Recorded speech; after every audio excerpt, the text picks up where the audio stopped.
계절은 인생의 모습과 같아요. 혹독한 겨울은 곧 따스한 봄을 앞두고 있지요. 삶에서 어려움이 있다면 좌절하지 말고 자신을 믿어보세요. 겨울 땅이 봄에 움틀 씨앗을 품고 있듯 내 안에도 새로운 회복의 힘이 있습니다. 나를 환영하는 밝은 빛이 있는 세상으로 향하는 여정에 당신을 초대합니다. 김성경.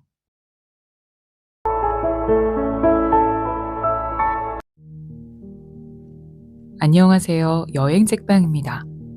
오늘 소개할 책은 김성경 작가의 나는 나에게 가장 좋은 사람이 되기로 했다 입니다. 혹시 남에게는 다정한데 정작 나에게는 너무 엄격하게 굴고 있진 않나요? 제가 이 책에서 가장 기억에 남았던 문구는 좋은 건 나부터다 였습니다. 우리는 공허함이나 외로움을 느낄 때 그 이유를 다른 사람이나 상황에서 찾곤 합니다. 하지만 이 책은 말해줍니다. 공허함과 외로움은 내가 나를 외면하고 나를 귀하게 대해주지 않았기 때문에 더 크게 느껴질 수 있다고요. 남을 위한 배려에만 익숙해져 정작 내 마음은 뒤로 밀어두고 있지는 않았는지 자연스럽게 돌아보게 되었습니다. 이 책은 남을 위한 생각은 잠시 내려놓고 나를 위한 생각으로 행복해지자고 이야기합니다. 오늘부터 나를 가장 귀하게 대하는 사람, 내 편이 되어주는 사람이 바로 내가 되어야겠다는 생각이 들었습니다. 지금부터 함께 읽어보겠습니다.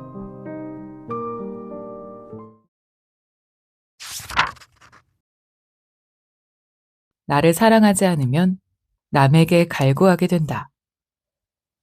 자신을 먼저 사랑하라. 요즘 여기저기서 많이 듣는 말입니다. 흔하고 쉬운 말인데 자꾸만 흘러나온다면 의심해 볼 만합니다. 정말 쉬운 말인가? 나는 나를 사랑하나? 사람들은 저마다 자신을 충분히 사랑하면서 살아가나? 그리고 자신을 사랑하는 일은 어떤 것일까?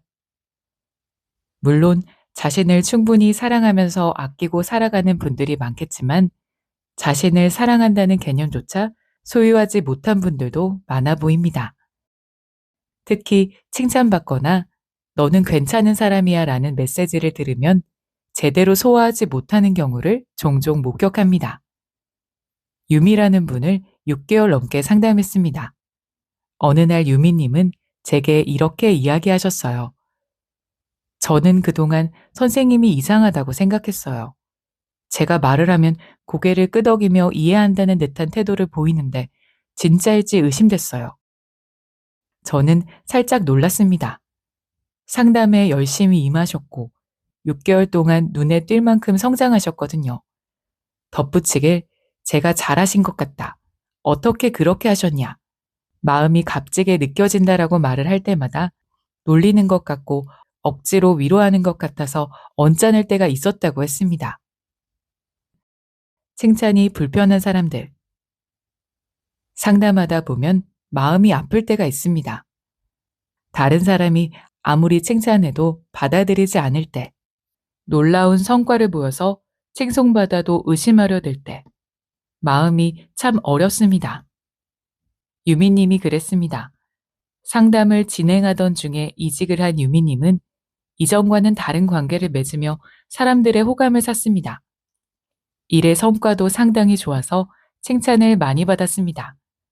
그런데 유미님은 그것이 너무 버겁다고 말했습니다. 아무래도 자신에게 더 일을 시키기 위한 책략에 불과하다고 생각해 버렸어요. 유미님이 그동안 살아온 삶에 대해 탐색했습니다. 칭찬받았을 때 기분이 어땠는지, 자신에 대해 어떻게 생각하는지 등에 대해 이야기를 나누었습니다. 유미님은 자존심은 센 편이었지만 자존감은 상당히 낮았습니다. 자신을 긍정적으로 생각하는 부분이 별로 없었습니다. 장점을 말해보라고 하니 단 한마디도 입을 떼지 못하는 모습에 스스로 충격을 받았습니다. 또 자신을 사랑하는가를 물었을 때 너무 싫다고 말했습니다. 천천히 안내해 나갔습니다. 나를 사랑하지 않는 사람이 어떻게 다른 사람을 사랑할 수 있는가? 나를 미워하는데 어떻게 다른 사람이 나를 사랑할 때 알아차릴 수 있는가? 그러니 만날 사람들이 자신을 꺼린다고 생각하는 건 아닌가? 나부터 나를 사랑해야 하지 않겠는가? 사랑을 알기는 하는가? 이러한 질문들에 대한 답을 찾아가며 유미님은 서서히 자신을 향한 태도를 바꿔나갔습니다. 자신이 낸 성과를 인정하고 작은 것이라도 스스로 칭찬하기 시작했습니다. 자신을 부정적으로 생각할 때마다 생각을 전환하기 위해 노력했습니다. 서서히 다른 사람들의 칭찬도 있는 그대로 받아들였습니다. 사실 유미님은 외로움을 많이 느끼는 분이었습니다. 사람들이 자신을 따뜻한 시선으로 바라봐 주길 바랐고 온전히 사랑해 주길 소망했습니다. 애정을 갈구할수록 공허함은 커졌습니다. 자신에게는 아무도 그렇게 해주는 사람이 없다고 느꼈기 때문이지요. 아무리 사람들을 많이 만나도 공허함을 채울 수는 없었습니다. 그럴 때마다 못난 자신을 더 비난했습니다. 우리가 꼭 알아야 할 사항이 있습니다. 자신을 사랑하지 않으면 다른 사람의 사랑을 받을 수 없습니다. 다른 사람을 사랑할 수도 없습니다. 아무리 사랑을 갈구해도 채울 수 없는 갈증을 느낍니다. 자신을 사랑하는 사람만이 다른 사람을 사랑할 수 있습니다.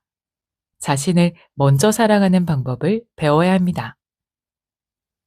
커피를 마시는 자신을 사랑하고 걷고 있는 자신을 아끼고 빵 한 조각을 먹고 싶어 하는 욕구를 존중하는 태도를 갖추면 좋겠습니다. 걸으면서, 먹으면서 감각을 느껴보세요. 건포도 명상법이라 불리는 방법이 있습니다. 건포도 하나를 몇 분 동안 입안에서 굴리면서 혀의 감각에 집중합니다. 미세한 감각까지 최대한 집중하다 보면 온전히 나를 느끼게 됩니다. 나를 사랑하고자 할 때 큰 것에서 찾지 말고 생활 속 작은 나의 행동에 집중해 보세요. 사소한 욕구, 작은 몸짓, 일상의 움직임 등을 소중히 생각하고 사랑하다 보면 온전히 자기가 가슴속에 차오를 겁니다. 그 순간 자신이 얼마나 사랑스러운 존재인지 느껴보세요. 자신을 먼저 사랑하는 법을 익힌 유미님은 타인의 사랑까지 느끼면서 즐겁게 살고 있답니다.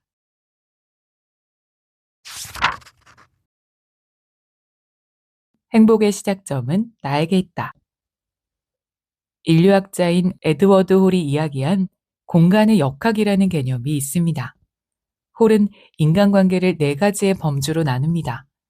친밀한 거리, 개인적 거리, 사회적 거리, 공적 거리로 나누어서 공간적 경계를 강조했습니다. 친밀한 거리는 한쪽 팔을 뻗었을 때 안쪽 거리입니다. 사랑을 나누고 맞붙어 싸워주고 위로와 보호를 제공하는 거리입니다. 가족, 연인, 지극히 친한 친구가 해당합니다. 개인적 거리는 양팔을 뻗은 정도까지의 거리를 말합니다. 어느 정도의 호감이 있는 관계, 친구나 동료가 해당합니다. 사회적 거리는 양팔을 뻗은 범위 넘어서 3.6m 정도의 거리입니다. 낯선 사람, 동료, 직장 상사 등이 해당합니다. 공적 거리는 3.6m 이상을 유지하는 관계로서 강연이나 공적 행사 등에서 만나는 사람들과의 거리입니다. 홀의 거리 개념은 한 사람과의 관계에서 절대적으로 작용하지 않고 유동적입니다. 아내와 남편과의 관계를 적용해서 생각해 보겠습니다. 부부는 친밀한 거리의 관계에 해당하지만 두 사람이 맺어가는 형태에 따라 개인적 거리를 유지할 때도 있고 사회적, 공적 거리가 적용될 때도 있습니다. 아예 친밀한 거리 안으로 들어가지 못하는 부부도 있을 겁니다. 부부관계에 개인적, 사회적, 공적 거리가 적용되는 건 문제가 아니지만 친밀한 거리에 속하지 않는다면 문제가 될 수 있습니다. 주변을 돌아보면서 내가 맺어가는 관계들을 한번 정리해보는 것도 도움이 됩니다. 친밀한 관계를 맺고 있는 사람들에 대해 적절하게 관계를 맺고 있는지, 거리가 너무 멀거나 가깝지 않은지에 대해서도 점검해 보세요. 그림을 잘 살펴보세요. 가운데 점이 나라고 생각하고 주변 사람들과의 관계를 떠올려 보세요. 나랑 가장 가까운 사람은 누구인가요? 나와 가장 많은 시간을 보내는 사람은 누구일까요? 바로 나지요. 나는 나와 24시간을 함께 보냅니다. 나와 절대로 떼래야 뗄 수 없습니다. 그 다음 시간을 많이 보내는 사람은 가족입니다. 하루 중 3분의 1에서 절반 정도를 함께 보냅니다. 그렇다면 누구한테 가장 잘 대해주어야 할까요? 우리가 가장 소중히 여기면서 존중해주고 사랑해주어야 하는 사람은 누구인가요?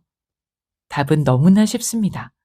나와 가장 가까이 있고 나와 시간을 많이 보내는 사람. 바로 나입니다. 이 세상에서 내가 가장 존중할 사람은 바로 나죠. 세상의 중심은 바로 나이고 나는 나로 인해 기쁘고 행복합니다. 당연히 나를 아껴야겠네요. 나 다음으로 소중하게 대할 대상은 가족, 연인, 친한 친구가 해당합니다. 가까운 사람일수록 잘해주어야 합니다. 그래야 나에게 행복이 돌아옵니다. 간혹 반대로 하는 분들이 있습니다. 나 자신은 무시하고 남에게 더 잘하는 분들이 너무나 많습니다. 또 가족한테는 함부로 대하면서 몇 번 만나지 않은 사람에게 더 친절합니다. 잘못되었어요. 거리가 있는 남한테만 친절해봤자 돌아오는 게 별로 없습니다. 나와 가족에게 더 친절하고 예쁜 말을 하고 존중하는 태도를 보여야 합니다. 이것이 내 삶의 질을 향상하는 일입니다.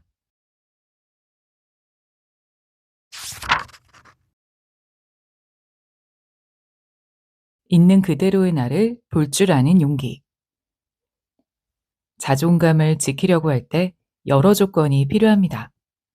우선은 자신을 정확하게 평가하고 인식하는 태도가 필요합니다. 자신을 있는 그대로 평가하기에는 걱정되는 점이 많습니다. 열등한 부분이 튀어나올까봐 걱정되기도 하고 다른 사람이 나를 좋지 않게 평가할까봐 염려되기도 하고요. 연세대학교 심리학과 김영훈 교수는 책 차라리 이기적으로 살 걸 그랬습니다에서 가장 행복한 사람은 긍정적인 것이든 부정적인 것이든 현실을 있는 그대로 직시하고 인정하는 사람이라고 했습니다. 있는 그대로 인정하면 행복을 많이 느끼고 우울증을 덜 경험한다고 해요. 현실을 직시하는 습관은 삶의 질을 향상시키는데 중요한 조건이라고 할 수 있겠습니다. 자기 능력이나 마음 상태를 정확하게 판단해야 출발선을 설정할 수 있으니까요.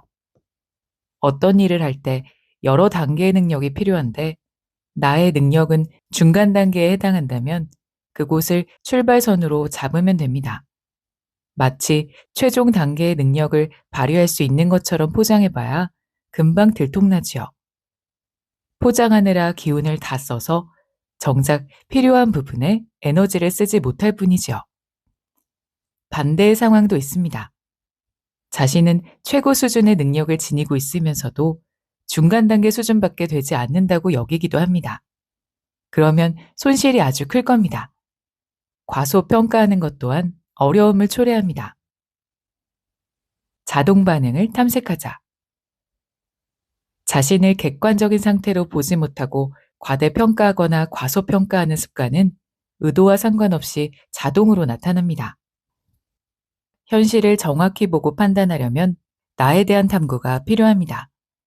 탐구하는 자세는 자기 이해와 함께 대인관계에서 반복되는 패턴을 알아차리도록 하지요. 자동 반응에 대한 탐색은 자신을 객관적인 시선으로 보는데 많은 도움을 줍니다. 자동 반응은 주의 깊게 생각하고 상황을 살피면서 판단하기보다 저절로 결과를 도출하게 합니다. 즉, 충분히 검토하기도 전에 즉각적으로 상황을 해석해서 감정을 일으키고 몸의 반응을 초래합니다. 가령 누가 내 말에 반박하면 움츠러듭니다. 내 말을 듣고 있지 않는다고 느끼면 무시당한다고 생각합니다. 요구받았을 때 나도 모르게 바로 수용해 버립니다. 이런 반응은 이유도 모른 채 행해집니다. 이러고 싶지 않은데도 계속 반복합니다. 탐구하는 태도는 자동으로 나타나는 반응을 내버려 두지 않고 그 순간에 나를 이해할 수 있도록 돕습니다. 차분히 물음을 던지면서 내면을 탐색해 보세요. 나는 지금 왜 기분이 나쁘지? 탐색. 친구가 카톡을 읽고 답하지 않으니까. 상황. 답장이 없는 걸 보면서 어떤 생각이나 감정이 들었어? 탐색.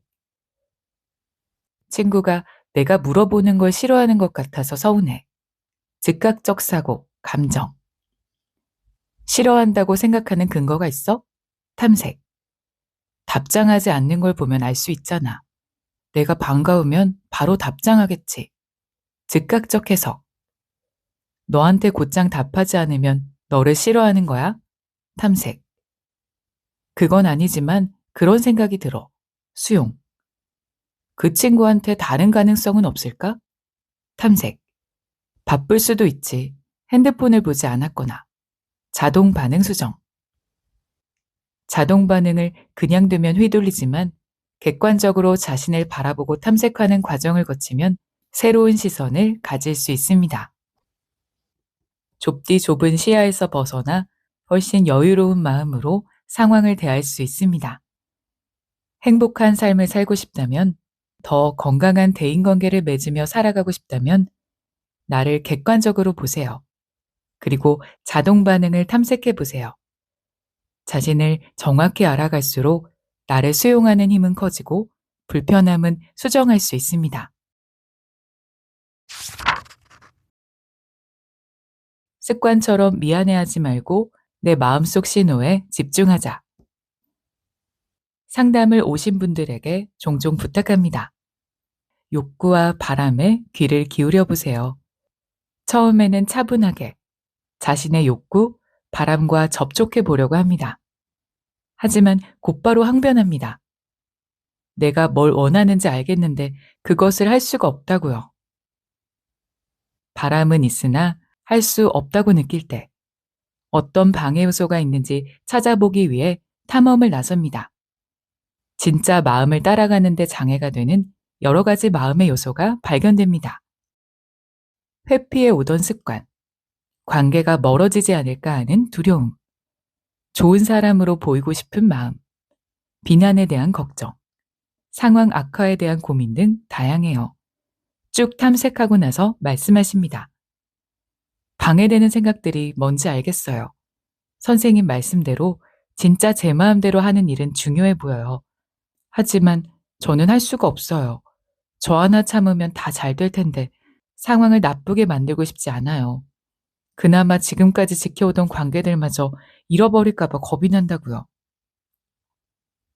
상담 심리학자 제키마스는 생각만 덮어놓으면 잘 지낼 수 있는데 굳이 불화와 다툼을 부를 필요가 없다는 생각은 결국 대가를 치르게 된다라고 했습니다. 맞습니다. 나의 진정한 욕구를 외면한 생각은 값을 톡톡히 치르게 됩니다. 사소한 일부터 중요한 일까지 어떤 판단을 하는가에 따라 삶이 달라집니다. 남을 배려하는 것도 중요하지만 무엇보다 내 삶에 이롭도록 생각의 방향을 잘 잡아야 합니다. 우리의 삶이 워낙 복잡하고 다양해서 하나의 방향으로만 흐르지는 않아요. 적극적으로 움직일 때도 있고 주변 상황을 잘 고려해서 소극적으로 움직일 필요도 있습니다. 느닷없이 방향을 틀어야 할 때도 있습니다. 이때 내 생각은 덮어놓고 누군가를 불편하게 만들고 싶지는 않다는 생각. 나만 참으면 다 편할 거라는 생각을 우선순위에 둔다면 내 삶은 끝도 없이 밀려나게 됩니다. 직관을 찾아라. 우리가 받는 교육의 많은 부분이 남을 먼저 배려하기, 제시된 가치 기준이나 기대에 부응하기, 참고 견디기 등을 가르치고 있죠. 그래서 자신의 욕구는 외면하고 타인의 요구에 맞춰 살아가게 되는데 시간이 지날수록 마음속에서 끓어오르는 무언가가 있습니다. 바로 직관입니다. 융은 사방이 가로막힌 상황에서 빠져나갈 곳을 발견하지 못할 때 직관은 자동으로 작용하여 도움을 준다라고 했습니다. 직관은 이성이 지각할 사이 없이 내면에서 울려 퍼지는 신호죠. 며칠간의 야근으로 중요한 프로젝트를 끝내고 오늘은 정시에 퇴근할 수 있을 때 어떤 생각을 할까요? 집에 가서 씻고 아무것도 하지 않고 편안히 쉬어야겠다라고 생각할 수 있습니다. 집 소파에서 쉬는 상상을 하는데 옆자리 동료가 그동안 고생했는데 시원한 맥주 한잔하고 가자고 청할 수도 있겠지요. 거절을 잘하지 못하는 분이라면 동료의 말에 따를 가능성이 높습니다. 하지만 마음 한편에서 사이렌이 울립니다. 안 되는데. 그럼 피곤해서 내일 출근하기 어려울 텐데. 프로젝트 때문에 미루어 놓았던 일들이 또 밀리게 될 텐데. 이런 고민을 하면서 그동안 축적한 데이터를 검열합니다. 데이터 분석 결과 동료의 말을 따르는 편이 더 안전하다고 느껴져서 예스라고 동료에게 말합니다. 직관은 분명히 다르게 말을 했을 겁니다. 몸이 무거워지거나 안 되는데 라는 생각이 짧게 스쳐 지나갑니다. 하지만 이번에도 역시 직관의 소리를 무시하고 타인의 말에 따르는 행동을 해버립니다. 마음속 소리를 듣는 법을 배우자. 데이터의 현혹에서 빠져나오기란 쉽지 않습니다. 데이터 분석을 통해서 행동할 때 우리는 자신을 속이게 돼요. 분자생물학자 시드니 브레너는 오컴의 빗자루라는 말을 만들었어요. 불편한 진실을 양탄자 밑으로 쓸어 넣어서 숨겨버리는 짓을 말하는 용어입니다. 남을 배려하는 태도가 훌륭하다고 말하는 사회. 어떤 행동은 절대로 하면 안 된다고 말하는 부모님의 가치 기준. 사랑받고 싶었던 나의 마음은 오컴의 빗자루가 되어서 진심을 양탄자 밑으로 숨겨버려요.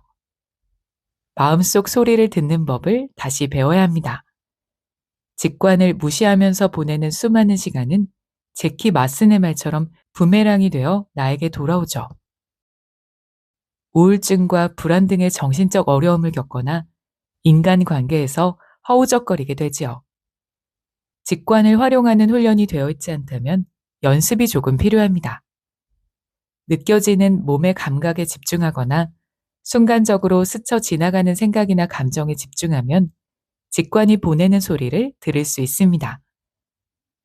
억지로 동료의 말에 따를 때 몸이 무거워지는 현상. 안 되는데, 오늘은 쉬고 싶은데 라는 생각. 거절하기에 미안한 감정이 신호입니다. 이제 직관을 통해 진정으로 나를 위하는 행동을 해보세요. 그 순간의 후련함과 즐거움을 누려보세요. 후련함을 쌓고 즐거움을 누적시켜가면 기존의 데이터가 흔들립니다. 계속 새로운 경험을 축적해가면 눈치 보며 행동할 때보다 내 마음을 따르며 행동할 때 삶이 더 가볍고 만족스럽다고 느끼게 됩니다.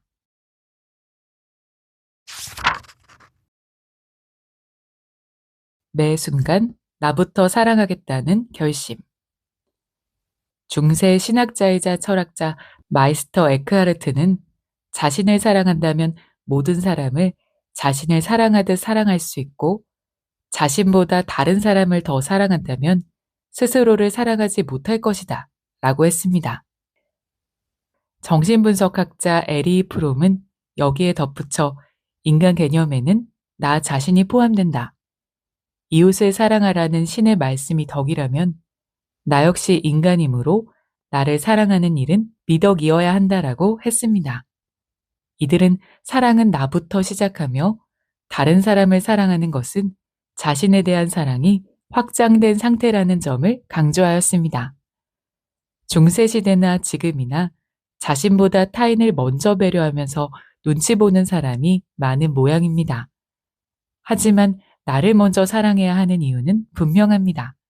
나를 사랑하지 않으면 마음속 어딘가 공허하고 내가 하는 말이나 행동에 의구심이 생깁니다. 나에 대한 의심을 가진 상태에서 다른 사람과 관계한다고 생각해 보세요. 상대는 나를 믿을 수 있을까요? 자신을 사랑하지 않는 사람을 신뢰할 수 있나요? 두 학자가 자신을 먼저 사랑해야 한다고 강조한 이유일 겁니다. 나를 사랑하기 위해서는 두 가지의 태도가 필요합니다. 첫째, 나를 아끼는 마음을 가져야 합니다. 둘째, 다른 사람의 사랑을 받아들이는 자세가 필요합니다. 당연하게 들리겠지만 이런 마음을 품지 못하는 사람이 아주 많습니다. 나를 아끼는 마음은 자신과 잘 지내고 사랑할 때 우러나옵니다. 나 자신과 잘 지내지 못하면 자신의 일부를 미워하거나 거부하지요. 그러면 자신의 부족한 부분을 채우기 위해서 다른 사람에게 매달려야 합니다. 이런 식으로 사랑을 채우려는 모습은 구멍난 항아리에 물을 채우는 일과 비슷합니다. 아무리 채워도 채울 수 없어요. 마음 한쪽이 비어 있으니까요. 나를 한껏 사랑하기. 다른 사람의 사랑을 받기 위해서는 나는 사랑받을 만한 사람이고 사랑받을 자격이 있다라는 점을 인정해야 합니다. 아무리 다른 사람이 나를 사랑할지라도 내가 받아들이지 않으면 사랑이 나에게 닿지 않습니다. 나에 대한 사랑을 한 뼘만큼만 허락하면 한 뼘만큼의 사랑이 들어옵니다. 양팔 벌려 한껏 허락하면 그 푼만큼의 사랑이 들어옵니다. 그렇다면 결심해야겠네요. 매 순간 나를 아끼자. 이 세상에서 나를 가장 사랑하자. 이 다짐을 마음에 새기고 작은 일부터 하나하나 실천해 나가면 됩니다. 나에 대한 존중감이 쌓이고 쌓여 귀중한 존재라는 느낌이 마음 깊은 곳에 움틀 겁니다. 사랑을 실천할 때 세 가지를 기억하면 좋겠습니다. 작은 일상부터 시작한다. 구체적인 내용을 설정한다. 반복적으로 실천한다. 행동으로 옮길 수 있는 것들을 몇 가지 말씀드려 볼게요. 몸에서 오는 감각에 집중하기. 내 몸 돌보기. 내 감정을 무시하지 않기. 불편한 마음에 솔직해지기. 불편한 상황에서 재빨리 구출하기. 내가 하는 행동에 대해 비난보다 칭찬해주기. 실수하더라도 너그럽게 봐주기. 책상 정리, 쓰레기 버리기 등 작은 일을 하더라도 칭찬해주기. 기분 좋은 일을 찾아서 자꾸 경험시켜주기. 다른 사람에게 받고 싶은 것은 스스로 해주기. 좋은 감정을 타인에게 전하기. 좋은 사람을 옆에 두기. 좋은 일은 자꾸 경험시켜줘야 합니다. 우리 뇌는 자극이 오면 바로 반응합니다. 좋은 일을 체험했을 때 그 감각을 오래 유지하고 싶지만 다른 자극이 오면 그에 반응하느라고 쉽게 잊어버립니다. 그러니 굳은 살이 생길 정도로 자꾸 경험시켜줘야 합니다. 처음 실천할 때는 노력이 필요해서 힘들 수 있지만 반복하면 습관으로 자리 잡습니다. 습관이 되었을 때는 노력하지 않아도 매 순간 나를 사랑하면서 살아가는 나를 발견하게 될 겁니다.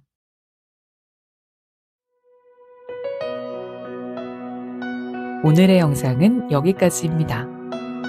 나보다는 남에게 맞추느라 지쳐있던 마음을 조용히 돌아보게 해주는 책이었습니다. 좋은 건 나부터라는 말처럼 누군가를 사랑하고 아끼기 전에 먼저 나 자신을 귀하게 대하는 일이 가장 중요하다는 걸 다시 느끼게 해주었습니다. 여러분에게도 작은 위로가 된 시간이었길 바랍니다. 다음에도 좋은 책으로 찾아뵙겠습니다. 구독과 좋아요도 부탁드립니다. 지금까지 여행책방이었습니다.